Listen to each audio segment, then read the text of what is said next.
I was getting ready to install this big block into this 86 square body Chevrolet, and before I did that I wanted to make sure that I put the distributor in. It is a retrofit, things are a little bit tight.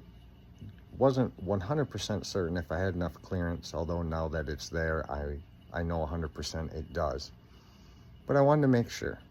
When I went to put the distributor in, I noticed that it had a steel gear on it, a hardened steel gear. And due to the camshaft that is in this particular vehicle, I knew that wasn't going to work. Let's go ahead and take a look at what choices I have for distributor gears and why I should make sure that I use one over another with certain applications.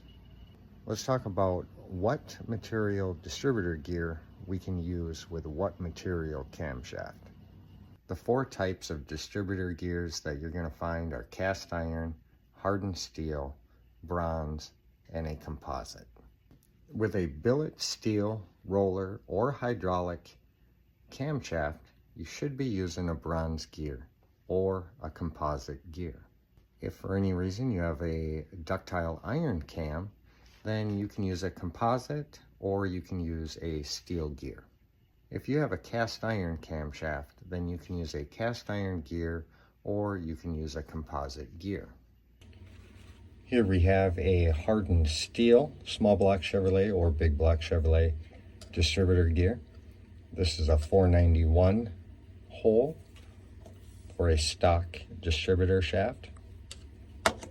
Then we have a bronze gear for a 491 shaft, small block or big block.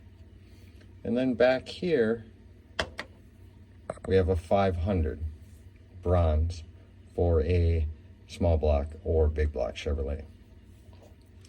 MSD distributors use a 1/2 inch shaft. The stock shabs are 491, of course. When using a bronze gear, know that that gear is the sacrificial lamb.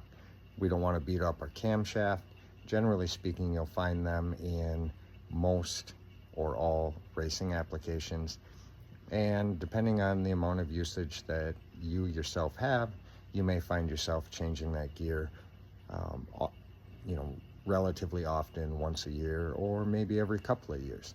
When in doubt, use a composite gear on the distributor because it doesn't care what camshaft you have, you're good to go.